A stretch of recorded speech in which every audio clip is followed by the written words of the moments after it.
नमस्कार, मी प्राध्यापक मिलिंद गायकवाड. यश अकॅडमीमध्ये आपलं मनपूर्वक स्वागत.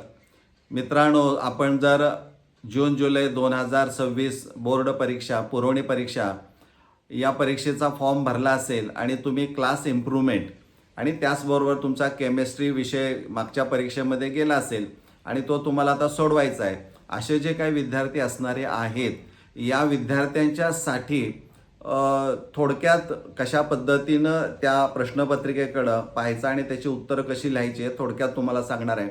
आणि त्याचं एक फॉर्मेट आपण म्हणूया मॉडेल क्वेश्चन पेपर आणि त्याचं आन्सर कसं लिहायचं हे देखील तुम्हाला डिस्क्रिप्शन बॉक्समध्ये मी देईन, तुम्ही ते मागवून घेऊ शकता. आता यामध्ये तुम्हाला माहीत आहे की 22 जून 2026ला म्हणजे सोमवार येतोय, त्या दिवशी सकाळी 11 ते 2 या वेळेमध्ये तुमचा तो पेपर असणार आहे. तो 3 तासाचा असेल. एकूण मार्क्स 98 असणार आहेत.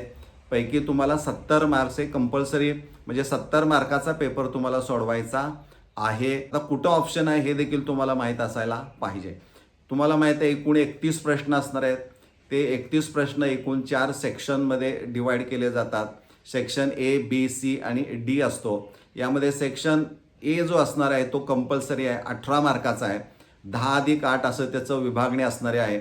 त्यामध्ये 2 प्रश्न आहेत. एक मल्टिपल चॉईस क्वेश्चन असणार आहे, 10 MCQ असणार आहेत. हे सगळे तुम्हाला कंपल्सरी आहेत. यामध्ये किंवा 2 न्यूमरिकल्स तुम्हाला पाहायला मिळतील. इथं पर्याय तुम्हाला दिलेला जातो, त्यामुळं पर्याय माहीत असल्यामुळं स्टेमच्या आधारे तुम्हाला अचूक पर्याय शोधायला तिथं फारशी अडचण येत नाही. त्यानंतर तिथं दुसरा प्रश्न त्या सेक्शन एमध्येच असतो, तो म्हणजे answer the following questions. Very short answer type question म्हटलं जातं. एकूण 8 असतात. 8 ही कंपल्सरी असणारे आहेत आणि प्रत्येकाचं उत्तर थोडक्यामध्ये द्यायचं आहे. फक्त न्यूमरिकल्स त्यामध्ये जर एक असेल, एकच साधारणतः असेल, तर ते तुम्ही विस्तृत स्वरूपामध्ये सोडवलं तरी चालू शकतं, परंतु ते तुमच्या सोयीत झालं. पण तपासताना फक्त आन्सरच तपासलं जातं विथ युनिट, हे आपण लक्षात घेणं गरजेचं आहे. या व्हेरी शॉर्ट आन्सरमध्ये एखादी कुठली डेफिनेशन जी टेक्स्टबुकमध्ये आहे ती अजिबात विचारली जात नाही, हे आपण लक्षात घ्यायचं. सेक्शन बी जो असणार आहे तो प्रत्येक प्रश्नाचं वेटेज 2 मार्काचं असणार आहे. एकूण प्रश्न त्यामध्ये 12 असणार आहेत. पैकी तुम्हाला 8 सोडवायचे आहेत आणि हे जे 12 प्रश्न असणार आहेत ते साधारणतः एकाच चॅप्टरचे असतात. म्हणजे 2 चॅप्टरचं कॉम्बिनेशन त्यामध्ये तुम्हाला पाहायला मिळणार नाही. त्यामुळे एकाच चॅप्टरवर 2 मार्काचा प्रश्न विचारला जातो. यामध्ये 2 न्यूमरिकल्स असणारी आहेत आणि ज्या विद्यार्थ्यांना असं वाटतं की माझं कॅल्क्युलेशन खूप नॉर्मल आहे किंवा मला नाही अडचणी येत आहेत, तर त्यावेळेस तुम्ही ते 2 न्यूमरिकल्स ही बाजूला ठेवून राहिलेले जे 10 असणार आहेत पैकी तुम्ही 8 प्रश्न हे अचूक निवडू शकता आणि त्याची उत्तरं 2 मार्कासाठी जी अपेक्षित असणारी आहेत तेवढीच तुम्ही लिहायची आहे. जास्त तुम्हाला येते म्हणून लिखाण ते अपेक्षित नाही. म्हणजे प्रश्न काय विचारला आहे त्या अनुषंगाने त्याचं उत्तर काय असायला पाहिजे की जिथं बरोबर त्याला मार्क्स मिळायला पाहिजेत. म्हणजे या पद्धतीनं सेक्शन बी असणार आहे. सेक्शन सी जो असणार आहे तो प्रत्येक प्रश्नाचं वेटेज 3 मार्काचं असणार आहे आणि यामध्ये देखील 12 प्रश्न असणार आहेत. 12 पैकी तुम्हाला 8 सोडवायचे आहेत. या 12मध्ये 2 न्यूमरिकल्स असणार आहेत. ही जरी तुम्ही बाजूला ठेवून राहिलेल्यामध्ये 8 निवडली तरी तुम्हाला तसा चॉईस तुम्हाला बऱ्यापैकी प्रश्न निवडायला आहे. फक्त यामध्ये प्रश्न एक असा असतो की 2 टॉपिकचं किंवा चॅप्टरचं कॉम्बिनेशन याच्यामध्ये बऱ्याच वेळा केलेलं पाहायला मिळतं. काही वेळेस असत पण नाही, पण जर असेल तर त्या 3 मार्काचं डिस्ट्रीब्युशन त्याच्यामध्ये केलं जातं. बऱ्याच वेळा 2 मार्काला एक चॅप्टर आणि 1 मार्काला एक चॅप्टर असा विचारला जाऊ शकतो कारण हे पेपर सेटिंग कसं केलं जातं त्याच्यावरती अवलंबून असणारं आहे. त्यामुळं इथं 8×3=24 एकूण 24 मार्काचे प्रश्न तुम्हाला इथं सोडवायचे आहेत. सेक्शन डीमध्ये 5 प्रश्न असणार आहेत. 5 पैकी तुम्हाला 3 प्रश्न सोडवायचे आहेत. प्रत्येक प्रश्नाचं वेटेज हे 4 मार्काचं असणार आहे. हा थोडासा डिस्क्रिप्टिव्ह पार्ट असणार आहे, पण सुदैवानं आपल्याकडं SN1 SN2 रिॲक्शन किंवा एखाद्या डायग्रॅमचं एक्सप्लेनेशन विचारलं तरच तुम्हाला तिथं थोडासा डिस्क्रिप्टिव्ह पार्ट पाहायला मिळतो. अन्यथा तिथं डिस्क्रिप्टिव्ह पार्ट टोटल आपल्या केमिस्ट्रीमध्ये कुठं नाही. इथं मात्र जवळजवळ 2 चॅप्टरचं कॉम्बिनेशन हमखास या सेक्शन डीमध्ये आपल्याला पाहायला मिळतं. काही वेळेस 3 चॅप्टरचं पण कॉम्बिनेशन हे असणारं आहे. त्यामुळे कॉम्बिनेशनचा प्रश्न आल्यानंतर थोडंसं काळजी घ्यावी लागते. कारण एकाच प्रश्नामध्ये 3 वेगळे चॅप्टर्स असतील तर तुम्हाला फिजिकलमधून ऑर्गॅनिकमध्ये पुन्हा इनऑर्गॅनिकमध्ये किंवा अप्लाइड केमिस्ट्रीमध्ये जायचं म्हटलं तर तुमची बुद्धी जी असणारी आहे त्याची जागृती जास्त असायला पाहिजे. म्हणजे नेमकं कुठं टर्न करायचं आणि कसा जायचा आहे. नाहीतर काय वेळेस प्रश्न येत असताना सुद्धा राहू शकतात. त्यामुळं हा एक भाग यातला सगळ्यात महत्त्वाचा आहे. आता यामध्ये दिलेल्या वेळेमध्ये तुम्हाला 11चे टायमिंग जरी असलं तरी 10:30 वाजता तुम्हाला त्या सेंटरवर पोचावं लागतं.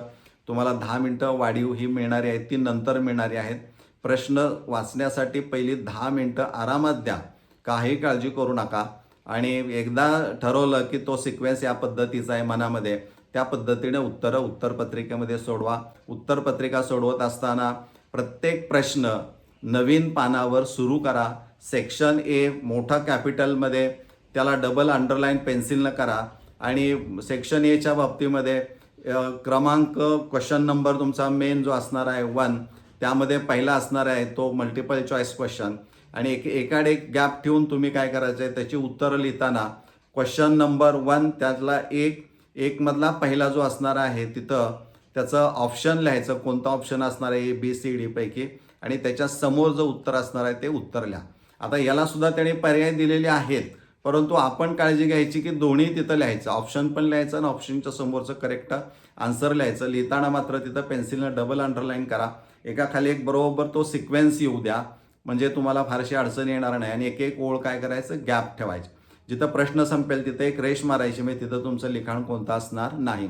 व्हेरी शॉर्ट आन्सर उत्तर लिहिताना सुद्धा तिथं 2 नंबर प्रश्न टाकायचा आणि व्हेरी शॉर्ट आन्सर म्हणायचा. तिथं देखील एकाड एक अशी ओळ सोडून तुम्ही उत्तरं लिहायची आहेत. म्हणजे तिथंही डबल अंडरलाईन केलं तर दिसायला चांगलं दिसतं. पुन्हा जिथं रिकामी स्पेस राहिलेली असेल तिथं तुम्ही पुन्हा काय करायचं रेष ओढायची आहे. सेक्शन बी पुन्हा नवीन पानावर सुरू करायचं आहे, त्यालाही डबल अंडरलाईन करा. 2 रेषा डाव्या बाजूला तुम्ही ओढलेल्या असणार आहेत. मेन क्वेश्चन सब क्वेश्चन हे लिहायला विसरायचं नाही आहे, कारण तो क्रम सगळ्यात महत्त्वाचा आहे. नंबर चुकला तर उत्तर शोधताना अडचण येऊ शकते. त्यामुळं तिथं तो नंबर येणं गरजेचं आहे. त्याच्यासमोर उत्तरं लिहायची आहेत, अचूक लिहायचे आहेत, ठराविक स्टेप लिहायचे आहेत. आणि प्रत्येक प्रश्नाच्या म्हणजे बी सेक्शन सोडवत असाल तर त्यातले जे प्रश्न तुम्ही सोडवणार आहात त्या प्रत्येकामध्ये गॅप 1 किंवा 2 ओळीचा जर तुम्ही ठेवला तर स्पेसिफिकेशन होईल. बाबा हे डिफाईन झालं, एवढाच प्रश्न आहे, त्याचं उत्तर आहे. त्यामुळं तिथं फारशी अडचण येणार नाही. आणि जिथं जागा स्पेस रिकामी राहते का तुम्हाला वाटतंय की इथं आपलं लिखाण नाही, तिथं शेवटच्या क्षणाला शेवटच्या 10 मिनिटामध्ये तिथं रेषा मारा, म्हणजे तिथं फारशी अडचण तुम्हाला येणार नाही. डायग्रॅम असतील तर डायग्रॅम एकदा किती त्या टेक्स्टबुकमध्ये इलेक्ट्रोकेमिस्ट्रीमध्ये आणि सॉलिड स्टेटमध्येच डायग्रॅम्स आहेत त्या एकदा नजरेखालून सगळ्या जाऊ द्या, सराव जरा करा. ठराविक डायग्रॅम्स आहेत, फार त्यामध्ये जास्त काही नाही आहेत. केमिकल फॉर्म्युली जे न्यूमरिकल सोडवण्यासाठी असणारे आहेत ते प्रत्येक टॉपिकमध्ये किती आहे ते एकदा शॉर्टकटनी पटदिशी एका कागदावर लिहून काढा.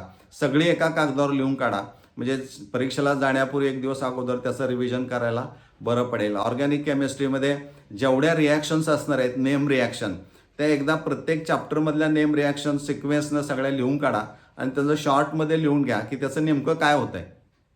म्हणजे लिथियम ॲल्युमिनियम हायड्राईड वापरल्यानंतर बरं का तो रिडक्शन कुणाकुणाचं करतो आणि सोडियम इन इथॅनॉल वापरलं तर तो कुणाचं करू शकतो किंवा सोडियम बोरोहायड्रेट वापरलं तर तो कुणाचं रिडक्शन करू शकतो हे तुम्हाला माहीत पाहिजे. तिथं शॉर्टमध्ये सगळं लिहून काढा, म्हणजे तुम्हाला फारशी अडचण येणार नाही.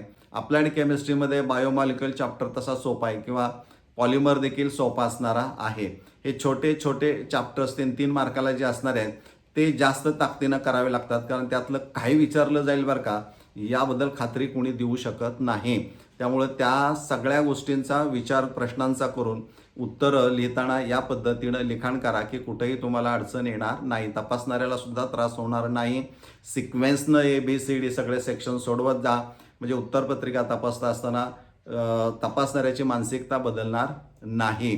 त्यामुळं जे टेक्स्टबुक तुम्हाला बोर्डानं त्या बालभारतीचं आहे ते टेक्स्टबुकमधले जे बोल्ड लाईन्स असणारे आहेत त्या एकदा नजरेखालून घाला. त्यांचे शब्द त्याचे अर्थ त्यावरच बऱ्याच वेळा MCQ हा विचारला जाऊ शकतो. त्यामुळं हे केमिस्ट्री विषयाची तयारी करत असताना या पुरवणी परीक्षेच्या अनुषंगानं मला वाटलं की तुमच्याशी थोडंसं संवाद साधावा की जेणेकरून पुन्हा एकदा तुम्ही भले सराव बराच केला असेल पण पुन्हा एकदा कुणीतरी सांगणं गरजेचं आहे आणि ते तुम्हाला सांगण्याचा मी प्रयत्न केलेला आहे. याबद्दल तुम्हाला काय वाटतंय, तुमचं मत एक कमेंटमध्ये द्यायला काही हरकत नाही. मी तुम्हाला डिस्क्रिप्शन बॉक्समध्ये एक लिंक देतोय की ज्यामध्ये प्रश्नपत्रिका असणार आहे, नमुना प्रश्नपत्रिका असणारी आहे आणि त्याची उत्तरं कशी लिहायची ते पण त्याच्यामध्ये सोडवून मी दिलेली आहेत. म्हणजे हे एक लाईकली आपण ज्याला म्हणतो की अपेक्षित आहे, अर्थात नेचर कसं असतं हे यावरनं कळतं. आणि समजा तुम्हाला बोर्डाच्या प्रश्नपत्रिका पाहिजे असतील तर तुम्ही त्या बोर्डाच्या वेबसाईटवर गेला आणि खाली गेला तर तिथं क्वेश्चन पेपर म्हटलेला आहे, त्याला क्लिक केलं तर केमिस्ट्रीमध्ये सिलेक्ट करून तुम्हाला गेल्या वर्षी प्रश्नपत्रिका देखील पाहायला मिळेल. तर मला वाटतं हे तुमच्यासाठी अधिक चांगली माहिती देण्याचा मी प्रयत्न केलेला आहे. तुमच्या येणाऱ्या परीक्षेला माझ्या हार्दिक शुभेच्छा. धन्यवाद. इथं आपण थांबूया.